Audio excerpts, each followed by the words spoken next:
वालेकुम, welcome to code उडेसी। ये video जो है हमारी सीएसएस प्लेलिस्ट की थर्ड वीडियो है जिसमें हम डिस्कस करेंगे सीएसएस बॉक्स मॉडल को कि ये क्या होता है, कहाँ पे यूज़ होता है। लास्ट टू वीडियोस में हमने डिस्कस किया था सीएसएस का सिंटैक्स क्या होता है और हमने सिलेक्टर्स को डिटेल में देखा था। अब सीएसएस बॉक्स मॉडल क्या होते हैं? अब ये वो चीज़ है जो हर वेबसाइट के हर एलिमेंट को कंट्रोल करती है। अब जैसे हमारे पास एक गिफ्ट बॉक्स है फॉर एग्जांपल। अब उस गिफ्ट बॉक्स के अंदर सबसे मेन क्या होगा कि हमारे पास एक, अगर फॉर एग्जांपल मैं एक मोबाइल गिफ्ट दे रही हूँ किसी को, तो उसके अंदर मोबाइल होगा जो मेरे पास कंटेंट है, ठीक है, अंदर का गिफ्ट है। उस मोबाइल के अराउंड मैं रैपिंग पेपर जो है ना वो चढ़ाऊंगी, ठीक है, वो क्या होगी, मेरी पैडिंग होगी। उसके बाद मेरे पास बॉक्स का स्ट्रक्चर होगा जिस बॉक्स के अंदर मैं उस जो गिफ्ट है मेरा उसको रखूंगी, तो क्या होगा, मेरा बॉर्डर होगा। और अगर मैं उस बॉक्स गिफ्ट बॉक्स को किसी जगह पर रखूं तो दूसरे बॉक्सेस से डिस्टेंस जो है मेरे गिफ्ट बॉक्स का, वो क्या होगा, मार्जिन होगा। अब इसे कोड में जो है ना हम प्रैक्टिकली देखते हैं कि किस तरह से वर्क कर रहा है।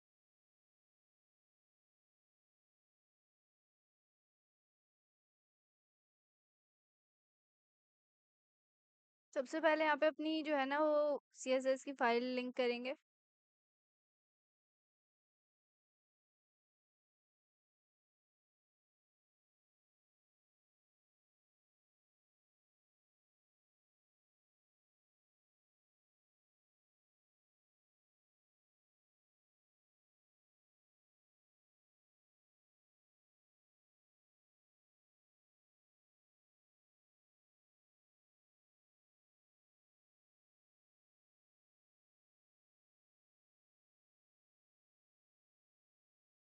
File dot CSS.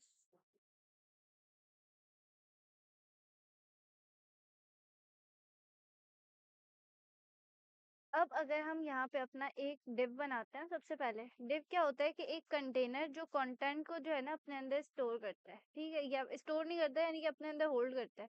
हम कोई भी काम कर रहे हैं वो इसके अंदर आएगा, जो भी हम इसके अंदर लिखेंगे। तो एक डिव बनाते हैं जिसमें क्लास का नाम हम रखते हैं बॉक्स के नाम से, सही है, बॉक्स। और इसमें हम लिखते हैं हेलो सीएसएस बॉक्स मॉडल।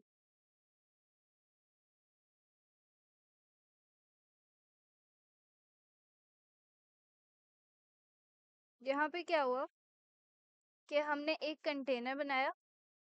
अब इसको पहले रन करके देखते हैं, उसके बाद क्या करेंगे हम, जो है ना इसको स्टाइल भी देके देखेंगे। पहले देखते हैं कि किस तरह से अभी जो है ना ये फिलहाल वर्क कर रहा है या शो हो रहा है हमारी वेबसाइट के ऊपर।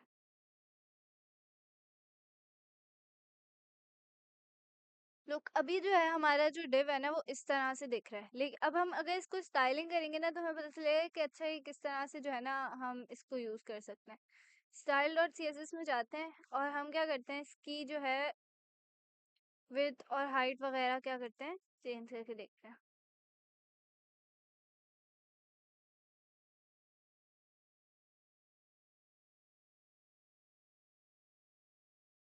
ये हमने सिलेक्टर यूज किया।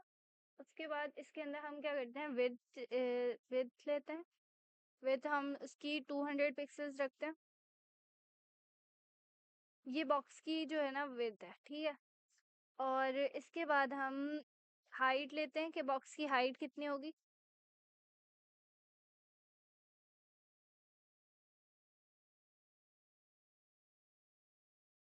100 पिक्सल्स रख देते हैं हाइट। और बैकग्राउंड कलर क्या रखें, बैकग्राउंड कलर हम रखते हैं पिंक, सही है। और पैडिंग करते हैं हम। पैडिंग क्या होती है कि कंटेंट और बॉर्डर के बीच की स्पेस क्या हो, ठीक है। पैडिंग में हम रखते हैं 20 पिक्सल्स। और बॉर्डर हम सॉलिड रखते हैं। बॉर्डर क्या करते हैं कि बॉर्डर हमारे पास डिफरेंट टाइप्स के होते हैं। जैसे हमारे पास जो है डॉटेड बॉर्डर भी होता है और जो है सॉलिड बॉर्डर भी होता है। बॉर्डर हम रखते हैं 5 पिक्सल सॉलिड।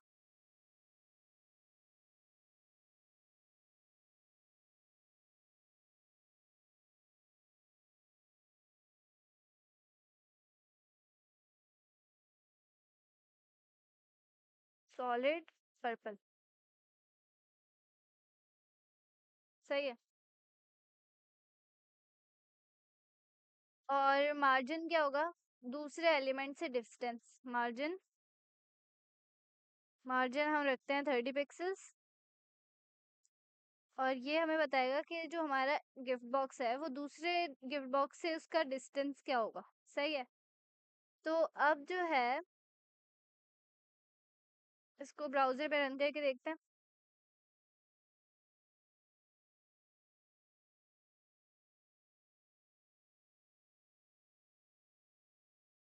तो देखो ये कुछ इस तरह का दिख रहा है। अब जो है हमारे पास क्या नाम है, हमने क्या दिया था इसको, बॉर्डर बॉर्डर का था हमने सॉलिड पर्पल कलर का। अगर यहाँ से हम सॉलिड जो है बॉर्डर हटा के डॉटेड बॉर्डर लिखें और फिर इसको रन करें तो हमारे पास डॉटेड बॉर्डर आ गया। यहाँ पे हमारे पास डिफरेंट टाइप्स के हम बॉर्डर यूज कर सकते हैं।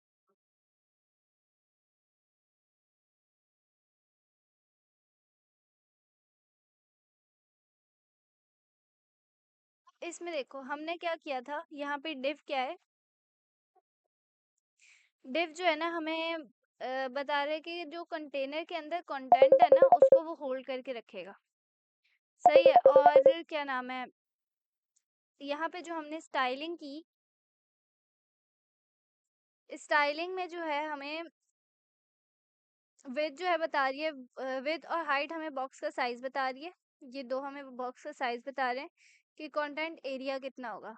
पैडिंग हमें बता रही है कि कंटेंट और बॉर्डर के बीच में कितना डिस्टेंस होगा। यहाँ पे अगर हम देखें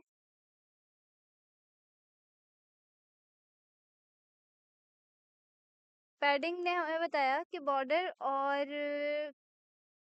कंटेंट के बीच में, यहाँ पे ये देखो ये बॉर्डर है, ये हमारा कंटेंट है, इन दोनों के बीच में डिस्टेंस बता रहे हैं, स्पेस बता रहे हैं। और बॉर्डर जो हमारी आउटलाइन है यहाँ पे ये वाली, और मार्जिन हमें बता रहा है 30 पिक्सल्स के, मतलब दूसरे एलिमेंट से डिस्टेंस क्या होगा। लाइक ये हमारे पास 30 पिक्सल्स के, अगर हम यहाँ पे एक और डिव बना दें तो एक दूसरे से वो जो है ना फिर डिस्टेंस कितना होगा उसका।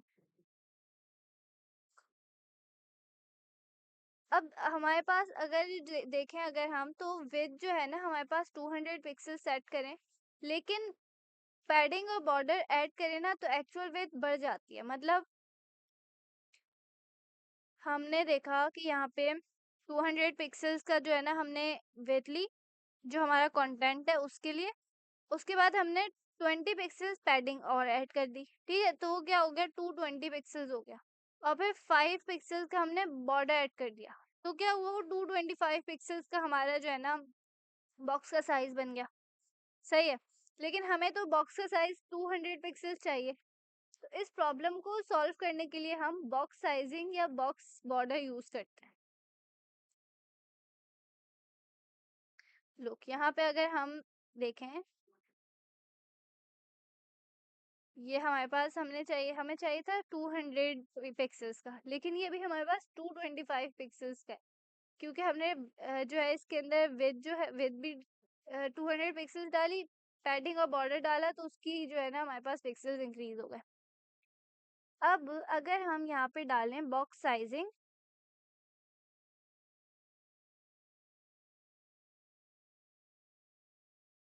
बॉर्डर बॉक्स, अब with equal to content plus padding plus border हो जाएगी। अब कंटेंट बॉक्स जो होता है वो डिफॉल्ट होता है, विद हाइट सिर्फ कंटेंट के लिए होती है। और बॉर्डर बॉक्स हम जो है ना, इसलिए ये बेस्ट प्रैक्टिस इसलिए क्योंकि विद हाइट में पैडिंग और बॉर्डर शामिल हो जाते हैं। अब यहाँ पे इसको अगर हम रन करके देखें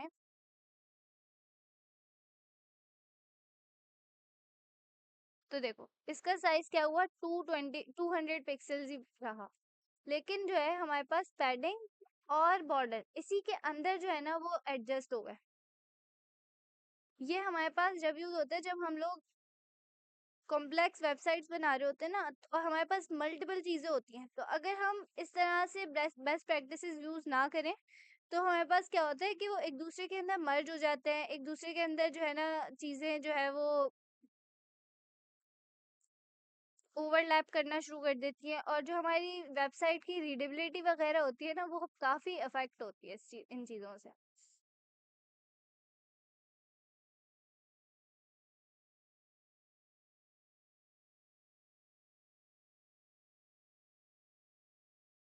ये हमने देखा।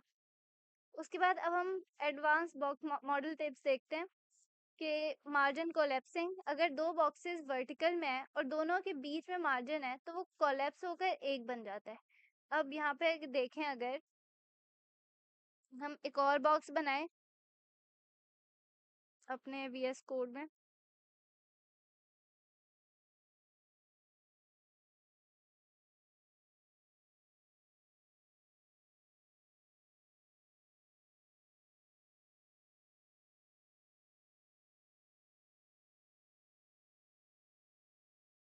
ये हमारा दूसरा बॉक्स है।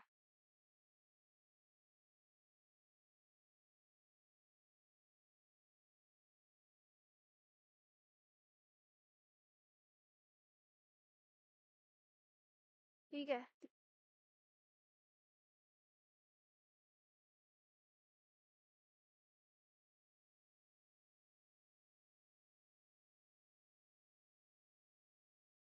तो यहाँ पे हम एक जो है एक और बॉक्स 2 बना रहे हैं जिसमें हम जो है ना इसको अगर रन करके देखें, यहाँ पे हमने सिर्फ स्टाइलिंग किसकी की हुई है, बॉक्स 1 की हुई है।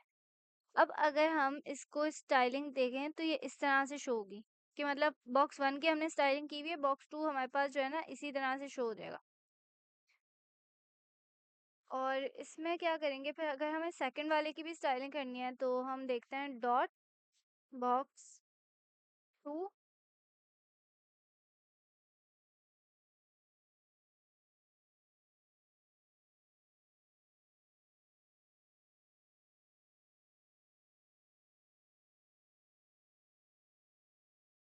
और इसके अंदर हम स्टाइलिंग करते हैं कि बॉक्स साइजिंग इसकी कर दें हम। सबसे पहले तो मार्जिन टॉप और मार्जिन बॉटम देख रहे हैं ना हम, तो इसके अंदर हम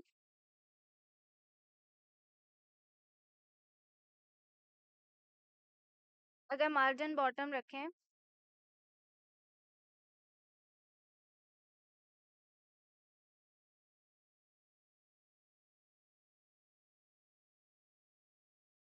30 पिक्सल्स,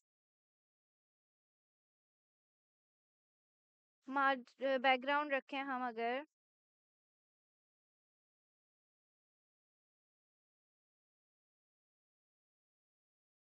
पिंक,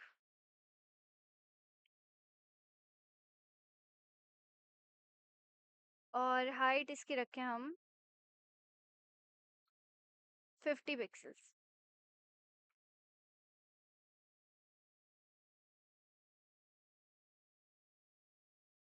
इसको रन करके देखते हैं और फिर दूसरे वाले को रन करके देखेंगे। ये इस तरह से हो गया, सही है। अब ये एक दूसरे के अंदर जो है ना थोड़ा, इसके अंदर तो डिस्टेंस ही नहीं है बिल्कुल भी, ठीक है। ये जो हमारे पास मार्जिन है इसका, दोनों में कोई मार्जिन ही नहीं है ना। सिर्फ ऊपर से मार्जिन दिया हमने, मार्जिन बॉटम से नहीं दिया, राइट। अगर हम इसको भी देखें तो क्या होगा कि अगर हम यही सेम यहाँ पे भी कर दें, इसको 20 पिक्सल्स कर दें और इसको पर्पल कर देते हैं,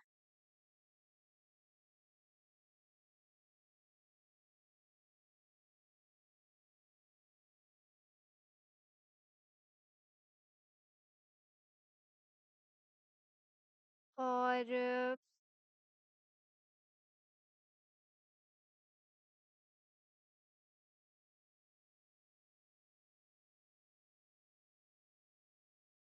हाइट इसकी कर देते हैं 50 पिक्सल्स, सही है, सेम ही हाइट रख लेंगे। इसको रन करके देखें अगर,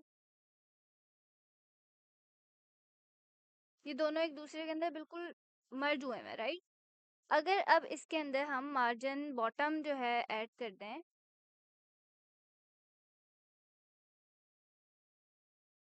20 पिक्सेल्स, ठीक है, और मार्जिन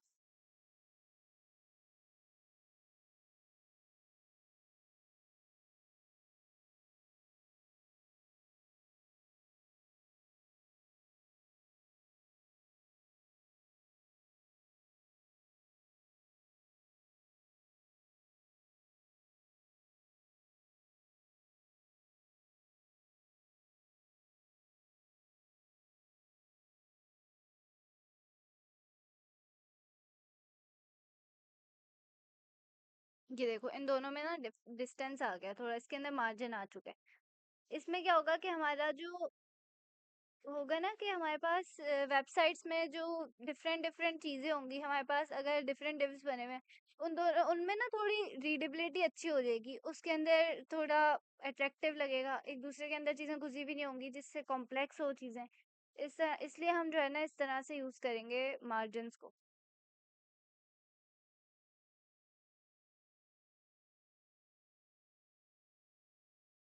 इसी तरह से हम मार्जिन्स को ना डिफरेंट डिफरेंट तरह से यूज कर सकते हैं।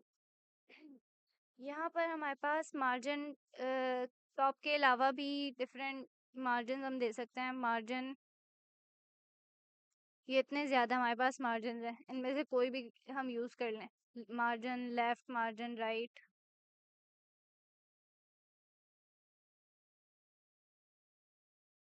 यहाँ पे हम देते हैं 15 पिक्सेल्स। यहाँ पे भी हम 15 देते हैं, या इसको 20 दे दें।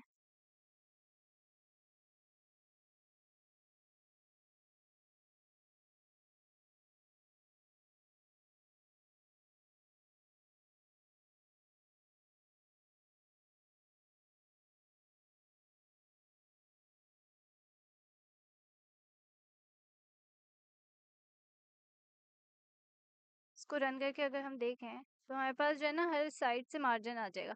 इसमें हमने मार्जिन क्या दिया था, राइट पे, क्या राइट और लेफ्ट पे हमने देखा था कि यहाँ पे हमने 15 पिक्सेल्स दिया है और वहाँ पे हमने 20 पिक्सेल्स दिया है। क्या नाम है, लेफ्ट पे हमने 15 दिया था और राइट पे हमने जो है ना क्या दिया, 20 दिया है ना, इसलिए यहाँ पे थोड़ा डिस्टेंस ज्यादा है। अगर हम यहाँ पे राइट के ऊपर हम 30 पिक्सेल्स इसको कर दें तो देखो यहाँ पे क्या होगा,